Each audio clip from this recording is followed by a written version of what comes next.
بسم اللہ الرحمن الرحیم۔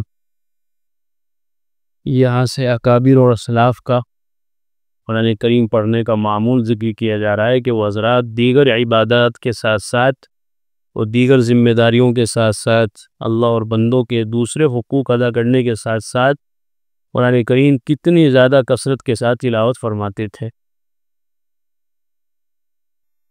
مولانا الیاس صاحب رحمۃ اللہ علیہ کی والدہ رمضان میں 40 قرآن ختم کیا کرتی تھی۔ حضرت مولانا سید ابو الحسن علی میاں ندوی رحمۃ اللہ علیہ تحریر فرماتے ہیں کہ مولانا کی والدہ محترمہ بی صفیہ بڑی جید حافظہ تھی۔ انہوں نے قرآن مجید شادی کے بعد مولانا یحییٰ صاحب کی بچپنے کے زمانے میں حفظ کیا تھا اور ایسا اچھا یاد تھا کہ معمولی حافظ ان کے مقابلے میں ٹھہر نہیں سکتا تھا۔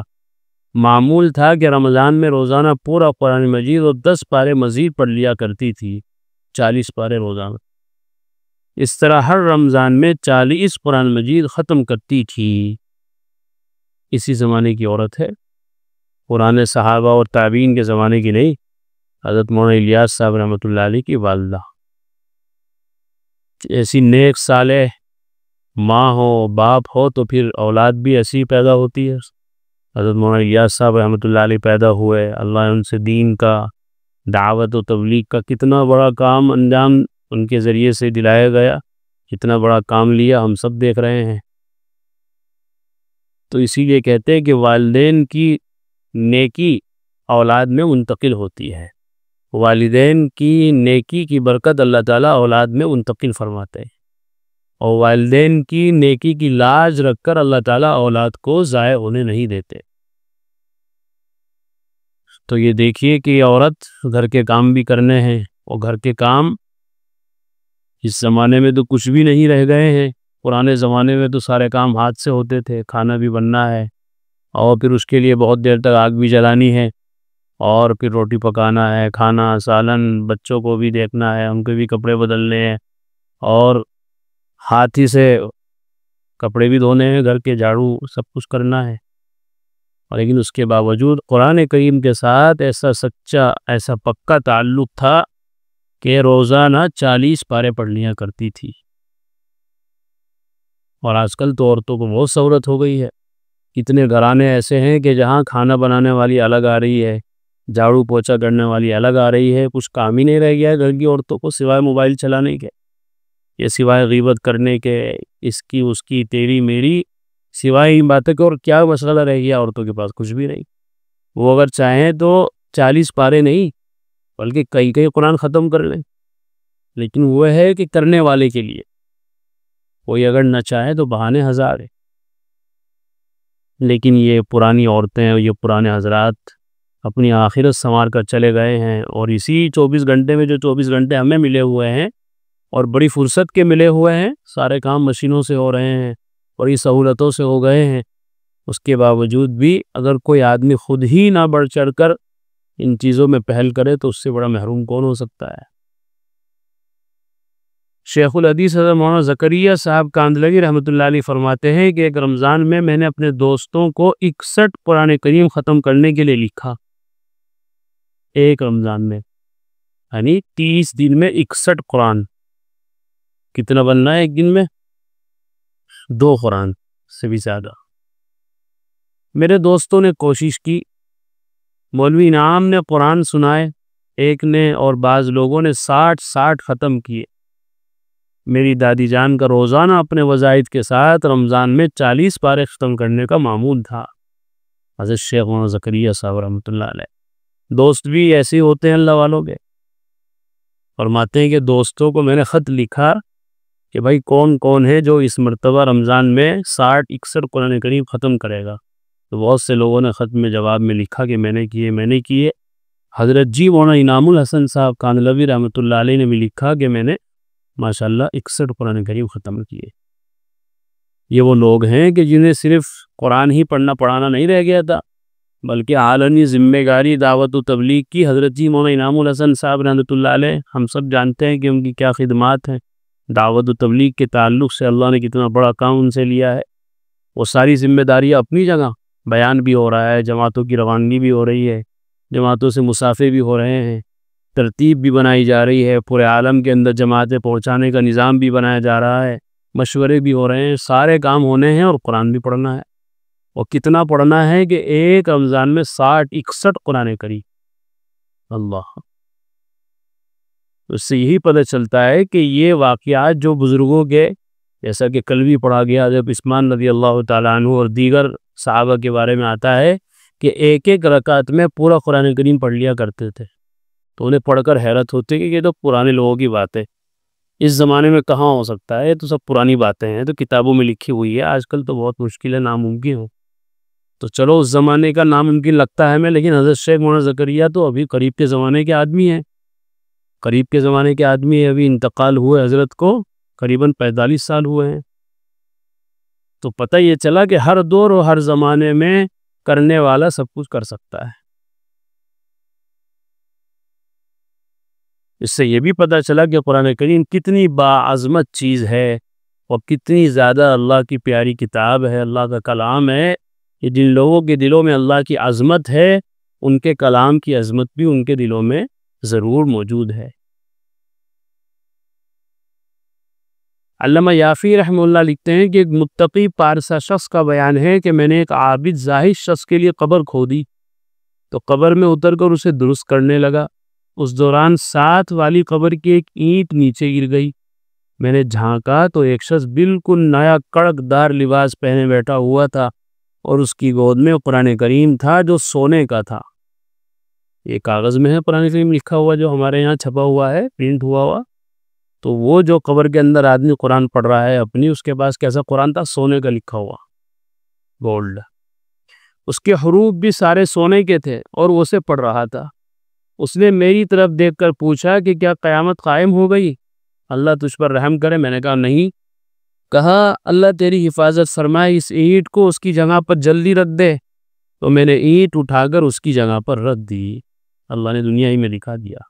لوگ کہتے ہیں جی وہ جب آدمی مر گیا، گل گیا، سڑ گیا، 1000 سال ہو گئے مرے ہوئے، پتہ نہیں کہاں ہڈی، کہاں اس کی خاک، اور یہ تو کہنے کی باتیں ہیں کہ یہ قبر میں عذاب ہوتا ہے، ثواب ہوتا ہے، کچھ نہیں ہوتا، اور نہ کوئی مرنے کے بعد دوبارہ زندہ ہوتا۔ آج تک تو کوئی زندہ ہوا نہیں، تو آئندہ کیسے زندہ ہوگا؟ جو اس طرح کی بدعقیدگی کی باتیں لوگ کرتے ہیں اور قبر کی زندگی، وہاں کے ثواب اور عذاب کو جو انکار کرتے ہیں، ان کے لیے اس طرح کے واقعات اللہ تعالیٰ ظاہر فرما دیتے ہیں کبھی کبھی۔ دیکھیے یہ مردہ قبر میں بیٹھا ہے اور اپنی چاہت کے مطابق وہاں قرآن کریم بھی تلاوت کر رہا ہے۔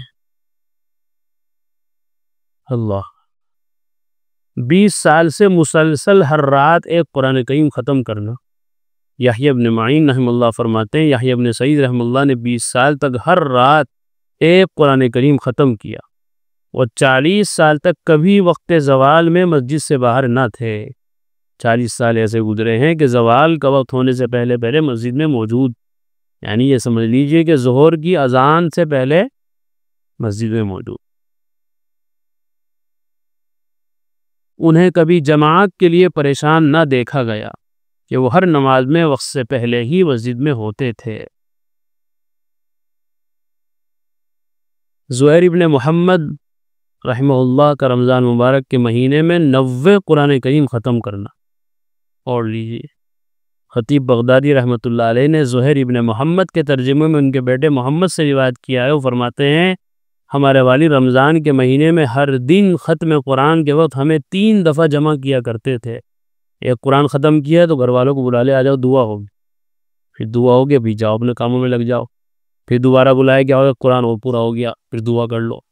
تو دن میں 3 دفعہ بلاتے تھے، تو 30 دن میں کتنے ہو گئے؟ 90 قرآن کریم، 90۔